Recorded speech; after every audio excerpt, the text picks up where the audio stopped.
तो दोस्तों स्वागत है आप सभी का हमारे चैनल की एक बिल्कुल ही नई वीडियो के अंदर, जहाँ आज की इस वीडियो के अंदर हम बात करने जा रहे हैं बॉलीवुड की इस साल आने वाली शाहिद कपूर की लेटेस्ट मूवी के बारे में, जिस मूवी का नाम है तेरी बातों में ऐसा उलझा जिया। इस मूवी की स्टोरी काफी इंटरेस्टिंग है एंड इसीलिए हम भी इस मूवी की स्टोरी को एक्सप्लेन कर रहे हैं। तो जो भी लोग इस मूवी की स्टोरी को जानना चाहते हैं वो इस वीडियो को पूरा एंड तक जरूर देखें। और अगर आप में से कोई हमारे चैनल को पहली बार देख रहा हो तो आप जल्दी से हमारे चैनल को सब्सक्राइब कर लीजिए और सब्सक्राइब बटन के बगल के बेल आइकन को भी ऑल पर सेट कर लीजिए, ताकि हमारे चैनल की सारी लेटेस्ट वीडियोस को आप सबसे पहले देख सकें। तो चलिए अब हम बिना किसी देरी के आज की इस कमाल की वीडियो को स्टार्ट करते हैं।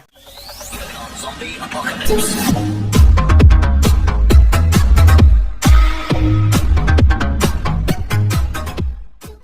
तो इस मूवी के स्टार्ट होते ही हम शाहिद कपूर को देखते हैं, जिसका नाम आर्यन अग्निहोत्री होता है। और शाहिद कपूर यानी कि आर्यन अग्निहोत्री एक रोबोटिक्स इंजीनियर होता है और ये काम करता है ई रोबोटिक्स नाम की एक बहुत बड़ी कंपनी के अंदर। आगे हमें पता लगता है कि आर्यन एक बहुत ही अच्छा रोबोटिक्स इंजीनियर है एंड वो अपनी पूरी कंपनी के अंदर सबसे अच्छा प्रोग्रामर भी है। इसके साथ ही हम ये भी जानते हैं कि जिस कंपनी में आर्यन काम करता है यानी कि ई रोबोटिक्स, वो उसी की मौसी की कंपनी है और वो अपनी इस पूरी कंपनी को यूएसए से कंट्रोल करती है। और अभी के टाइम पर आर्यन अपनी मौसी की कंपनी के मुंबई वाले ब्रांच के अंदर एज अ प्रोग्रामर जॉब करता है। और इस पूरी कंपनी की जो मालकिन है यानी कि आर्यन की मौसी, वो और कोई नहीं बल्कि डिम्पल कपाड़िया है। इसके आगे हमें देखते हैं कि आर्यन की मौसी यानी कि डिम्पल कपाड़िया आर्यन को मिलने के लिए यूएसए बुलाती है, जिसके बाद आर्यन भी अपनी मौसी से मिलने के लिए यूएसए जाता है और वहाँ पर आकर अपनी मौसी से मिलता है। इसके बाद आर्यन की मौसी उसे कुछ दिन के लिए रुकने के लिए कहती है एंड उससे कहती है कि वो इस कंपनी के अंदर रहकर भी काम को सीखे और यहाँ जो चल रहा है उन सब चीजों को जाने। इसके बाद आर्यन की मौसी आर्यन से कहती है कि उसने उसकी मदद के लिए अपनी मैनेजर को तैयार रखा है और उसकी मैनेजर अभी आर्यन के यूएसए वाले घर के अंदर है। सो इसीलिए आर्यन को अगर किसी भी चीज की जरूरत हो तो वो उसकी मैनेजर से बोल सकता है। आगे आर्यन अपने घर जाता है यानी कि यूएसए वाले घर, एंड जब वो अपने घर जाता है तब वो देखता है कि वहाँ पर उसकी मौसी की मैनेजर पहले से ही होती है एंड वो मैनेजर और कोई नहीं बल्कि अपनी कृति सेनन होती है, जिसका नाम होता है सिप्रा। इसके आगे हमें देखते हैं कि आर्यन को सिप्रा से मिलकर बहुत खुशी होती है। और रही बात सिप्रा की, तो वो आर्यन के लिए सब कुछ करती है, जैसे कि खाना बनाना, कपड़े धोना एंड उसके लिए घर की साफ सफाई करना, एंड वो सारे काम बहुत ही परफेक्टली करती है। बट यहाँ पर हम सभी एक बहुत ही अजीब चीज नोटिस करते हैं एंड वो अजीब चीज ये होती है कि आर्यन को जो भी चीजें अच्छी लगती है वो सारी चीजें सिप्रा को भी अच्छी लगती है। जैसे की आर्यन का जो फेवरेट कलर होता है वही से फेवरेट कलर सिप्रा का भी होता है। उसे जो खाने में पसंद होता है सिप्रा को भी वही खाने में पसंद होता है। आर्यन को जो गेम्स खेलना पसंद होता है सिप्रा को भी वही गेम्स पसंद होती है। एंड जहाँ जहाँ घूमना आर्यन को पसंद है वहाँ घूमना सिप्रा को भी पसंद होता है। एंड फिर इसी रीजन की वजह से वो दोनों एक साथ घूमते फिरते हैं और बहुत एंजॉय करते हैं। इसी दौरान हम ये देखते हैं कि आर्यन को सिप्रा से लव हो जाता है और साथ ही साथ सिप्रा भी आर्यन से लव करती है। लेकिन जब वो दोनों एक दूसरे से लव करने लगते हैं तब फिर एक दिन अचानक से उसकी मौसी उसके घर आती है। मौसी को देखकर आर्यन काफी ऑकवर्ड फील करता है एंड वो ये सोच रहा होता है कि वो अपनी मौसी को ये बात कैसे बताएगा कि वो और सिप्रा एक दूसरे से लव करते हैं। लेकिन यहाँ पर हमें पता लगता है कि आर्यन की मौसी को सब कुछ पता होता है एंड वो ये पहले से जानती है कि सिप्रा और आर्यन लव करते हैं। बट यहाँ पर एक बहुत बड़ा खुलासा होता है। असल में आर्यन की मौसी हंसते हुए आर्यन से कहती है कि उसे उसके और सिप्रा के बारे में जानकर बहुत खुशी हुई है। एंड फिर आगे वो खुलासा करते हुए उसे बताती है कि असल में सिप्रा को इंसान नहीं बल्कि एक रोबोट है, एक ऐसी रोबोट जिसे उसी ने बनाया है और उसे इस तरीके से डिजाइन किया गया है कि वो न सिर्फ ह्यूमंस की तरह दिखे बल्कि वो ह्यूमंस के बहुत करीब भी जा सके। यानी कि जिस तरह से ह्यूमंस खाते हैं, पीते हैं, घूमते हैं, फिरते हैं, बातें करते हैं एंड इमोशंस रखते हैं, ठीक उसी तरह से सारे इमोशंस इन रोबोट्स के अंदर है। एंड यहाँ पर उसकी मौसी ये एक्सपेरिमेंट कर रही थी कि क्या उसकी बनाई हुई रोबोट यानी कि सिप्रा ह्यूमंस के साथ घुल मिलकर रह सकती है या फिर नहीं। इसके आगे आर्यन की मौसी उससे कहती है कि असल में उसे अभी भी कई सारे एक्सपेरिमेंट्स करने हैं एंड उन सारे एक्सपेरिमेंट्स के लिए भी उसे आर्यन की जरूरत है। लेकिन इधर आर्यन को जैसी ये सारी बातें पता लगती है कि सिप्रा असल में कोई लड़की नहीं बल्कि एक रोबोट है, वैसे उसका दिल टूट जाता है एंड वो बहुत ज्यादा डिप्रेस हो जाता है। और ऐसा इसीलिए क्योंकि उसे सिप्रा से लव हो गया था। इसके साथ ही आर्यन अपनी मौसी से भी नाराज हो जाता है एंड वो उनसे कहता है कि आखिरकार उन्होंने उसे एक्सपेरिमेंट करने के लिए क्यों बुलाया था। बट उसकी मौसी आर्यन से कहती है कि वो सबसे अच्छा रोबोटिक्स इंजीनियर है और उससे ही बड़ी बात वो उसकी फैमिली से है, इसीलिए ऐसे एक्सपेरिमेंट के लिए उसे वो सबसे अच्छा लगा था। बट इधर आर्यन बाकी के एक्सपेरिमेंट्स को करने के लिए मना कर देता है एंड वो उदास होकर अपने घर इंडिया चला आता है। इधर आर्यन जैसे अपने घर आता है वैसे हमें देखते हैं कि आर्यन की फैमिली मिलकर आर्यन से शादी करने के लिए कहते हैं। एंड क्योंकि आर्यन बहुत ज्यादा डिप्रेस होता है इसीलिए वो शादी के लिए हाँ कर देता है। एंड फिर इसके बाद आर्यन की शादी फिक्स होती है और उसकी एंगेजमेंट कराई जाती है। लेकिन जिस दिन आर्यन की एंगेजमेंट होती है वो उसी दिन अपने घर से भाग जाता है एंड फिर अपने घर से काफी दूर आकर वो अपनी मौसी को कॉल करता है और मौसी से कहता है कि उसकी मौसी जो चाहती है वो करने के लिए तैयार है। एंड इसीलिए सिप्रा के साथ एक्सपेरिमेंट करने के लिए उन्हें जो करवाना है वो सब करने के लिए भी आर्यन रेडी है। ये सुनकर आर्यन की मौसी खुश हो जाती है एंड वो उसे यूएस से बुलाती है। बट आर्यन अपनी मौसी से कहता है कि वो यूएसए नहीं आएगा बल्कि वो ये चाहता है कि वो सिप्रा को इंडिया भेज दे। एंड ऐसा इसीलिए क्योंकि आर्यन अपनी मौसी से कहता है कि वो सिप्रा के अंदर इंडिया में भी एक्सपेरिमेंट करना चाहता है और वो ये देखना चाहता है कि सिप्रा इंडिया के अंदर फिट बैठती है या नहीं, क्योंकि आफ्टर ऑल आर्यन की मौसी सिप्रा को इंडिया में लॉन्च करना चाहती थी। और फिर इन्हीं सब रीजंस की वजह से आर्यन की मौसी रेडी हो जाती है एंड वो सिप्रा को आर्यन के पास इंडिया भेज देती है। इधर जैसी सिप्रा आर्यन के पास पहुंचती है वैसे आर्यन उसे लेकर सीधा अपने घर जाता है एंड उसे अपनी फैमिली से मिलवाते हुए सबसे कहता है कि वो इस लड़की से प्यार करता है एंड ये लड़की यूएसए में रहती है जिसका नाम सिप्रा है। एंड इस लड़की के पेरेंट्स नहीं है यानी कि अनाथ भी है। ये सुनकर आर्यन की फैमिली काफी खुश होती है और फिर इसीलिए सिप्रा आर्यन और उसकी फैमिली के साथ उसके घर में रहने लगती है। हालांकि इस दौरान आर्यन ये मेक श्योर करके रखता है कि किसी को भी ये बात पता न लगे कि सिप्रा असल में ह्यूमन नहीं बल्कि एक रोबोट है, और वह काफी हद तक सिप्रा की सच्चाई छुपाने में कामयाबी हो जाता है। और फिर इसी तरह से कुछ दिन बाद ही उनकी एंगेजमेंट होती है, जिसके अंदर आर्यन और सिप्रा एंगेजमेंट कर लेते हैं। बट फिर उसके कुछ दिन बाद ही हम ये देखते हैं कि आर्यन का एक कजन अचानक से सिप्रा को उसके रूम में देख लेता है, जिस टाइम पर सिप्रा चार्ज हो रही होती है। एंड फिर इसीलिए वो सिप्रा के पास जाता है और सिप्रा से पूछता है कि आखिर वो ये सब क्या कर रही है। और क्योंकि सिप्रा एक रोबोट होती है, इसीलिए वो आर्यन के कजन को सब कुछ बता देती है कि वो असल में एक रोबोट है और वो उस टाइम पर अपने आप को चार्ज कर रही है। बट फिर इसके बाद ही हमें देखते हैं कि शाहिद कपूर यानी कि आर्यन ये सब देख लेता है एंड इसीलिए उसका कजन सिप्रा के बारे में फैमिली को ना बता दे, इसके लिए वो अपने कजन को डराता है एंड उससे चुप रहने के लिए कहता है, जिस पर उसका कजन भी चुप हो जाता है। इसके बाद कुछ दिन बीत जाते हैं एंड देन फिर वो वाला दिन आ जाता है जिस दिन आर्यन और सिप्रा की शादी होने वाली होती है। यहाँ पर हमें देखते हैं कि आर्यन ने अपने फ्रेंड को सिप्रा के बारे में बता दिया होता है एंड इसीलिए आर्यन का फ्रेंड उसे एडवाइस देता है कि वो ऐसा ना करे और एक रोबोट से शादी ना करे, क्योंकि एक रोबोट चाहे कुछ भी कर ले बट वो एक ह्यूमन नहीं बन सकती। लेकिन अब क्योंकि आर्यन सिप्रा से लव करता था, इसीलिए वो इन सारी बातों को इग्नोर करता है एंड वो सिप्रा से शादी के लिए तैयार रहता है। बट उसी दिन की शाम को हम ये देखते हैं कि सिप्रा अपने आप को चार्ज कर रही होती है, बट उसी टाइम पर अचानक से लाइट चली जाती है एंड फिर झटके से लाइट वापस आती है। बट इस वजह से सिप्रा के सर्किट में शॉक लगता है एंड उसके मदरबोर्ड में मेल फंक्शन हो जाता है, यानी कि सिप्रा के सिस्टम में खराबी आ जाती है। एंड फिर इसीलिए सिप्रा बहुत ही अजीब बिहेव करने लगती है, जैसे कि वो कभी बहुत धीरे बोलती है, फिर बोलते बोलते बहुत तेज हो जाती है और चलते टाइम पे बिल्कुल टेढ़ी मेढ़ी होकर चलती है। इसके साथ ही सिप्रा वो सारे टास्क करने लगती है जिन टास्क के बारे में उसे मना किया गया होता है, जैसे कि शादी वाले दिन ही वो सबके सामने आकर सारे मेहमानों के सामने नाचने लगती है। एंड जब ये देखकर आर्यन की बुआ उसे रोकने आती है, तब वो आर्यन की बुआ को 2 चांटे भी मार देती है। इसके साथ ही वो आर्यन के कजन को पकड़ती है, उसे घसीटते हुए छत पे ले जाती है एंड छत पे लाकर उसे नीचे फेंक देती है। बट अब क्योंकि नीचे गड्ढा होता है, इसीलिए आर्यन का कजन बच जाता है। बट सिप्रा रुकती नहीं है और वो इसी तरह से टेढ़े मेढ़े काम करने लगती है। ये सब देखकर आर्यन उसके पास आता है एंड वो उसे पकड़कर रुकने के लिए कहता है और साथ ही साथ वो उसके बटन को ऑफ करके उसे रोकने की भी कोशिश करता है ताकि वो किसी तरह से शट ऑफ हो जाए। बट हम ये देखते हैं कि सिप्रा ऑफ नहीं होती और वो आर्यन को हटने के लिए कहती है, लेकिन क्योंकि आर्यन नहीं हटता एंड उसका हाथ नहीं छोड़ता, इसीलिए सिप्रा लोहे की बाल्टी को उठाकर उसे सीधा आर्यन के सर पे मार देती है, जिससे आर्यन नीचे गिर जाता है। एंड फिर हम ये देखते हैं कि सिप्रा सीधे मंडप के पास जाती है एंड वहाँ से जल्दी हुई लकड़ी को उठाकर सब तरफ आग लगाने लगती है और वो मंडप के साथ साथ आसपास के सारे कपड़ों में भी आग लगा देती है। एंड फिर इसीलिए ये सब देखकर आर्यन अपनी शादी वाली तलवार को उठाता है एंड उसके पीछे वाले हिस्से से सिप्रा के ऊपर अटैक करता है। एंड फिर उस तलवार के 2-3 अटैक लगते ही सिप्रा शट ऑफ होकर नीचे गिर जाती है, जिसके बाद सारी फैमिली शांति के सांस लेती है। एंड फिर यहीं पर हम ये देखते हैं कि आर्यन को ये रियलाइज हो चुका है कि एक रोबोट चाहे कुछ भी कर ले बट वो कभी ह्यूमन नहीं बन सकती। इसके बाद ये सीन खत्म होता है एंड हमें आगे का सीन दिखाया जाता है, जहाँ पर हम ये देखते हैं कि अब 6 महीने बीत चुके हैं और 6 महीने बाद आर्यन की मौसी एक लॉन्च इवेंट के अंदर सिप्रा को लॉन्च कर देती है, जहाँ पर वो ये बताती है कि ये सिप्रा 2.0 है। और असल में सिप्रा 2.0 इसीलिए क्योंकि आर्यन की मौसी ने सिप्रा के अंदर से सारे मेल फंक्शन को ठीक करके उसे लॉन्च कर दिया था। इसी लॉन्च इवेंट के अंदर आर्यन भी होता है। बट यहीं पर हम ये देखते हैं कि आर्यन से कोई लड़की बात करने आती है, बट जब वो लड़की आर्यन से बात कर रही होती है तब सिप्रा उसे देखकर घूरने लगती है और इस चीज को आर्यन का फ्रेंड नोटिस करता है, इसीलिए वो आर्यन को इस बारे में बताता है एंड आर्यन से कहता है कि जब वो दूसरी लड़की से बात करा था तब सिप्रा उन दोनों को घूर रही थी और वो जेलस फील कर रही थी। बट आर्यन इस बात को टालते हुए कहता है कि ऐसा कैसे हो सकता है, सिप्रा तो मशीन है और उसे तो रीसेट भी कर दिया गया है और अब तो उसके अंदर मेरी कोई मेमोरी भी नहीं है। बट इसके बाद ही जैसी आर्यन सिप्रा को देखता है वैसी सिप्रा भी उसे देखती है एंड सिप्रा उसे देखकर स्माइल करती है, जो देखकर आर्यन थोड़ा शॉक हो जाता है। बट फिर इसके बाद ये मूवी एंड हो जाती है और स्क्रीन के ऊपर लिखा आता है टू बी कंटिन्यूड, जिसका मतलब ये मूवी तो एंड हो चुकी है लेकिन हो ना हो इसकी कहानी अभी भी बाकी है। सो इसीलिए ऐसा भी हो सकता है कि इस मूवी का सेकंड पार्ट भी आए, जहाँ पर शायद से हमें इसके आगे की स्टोरी पता चले। लेकिन तब तक के लिए this is the end of the video.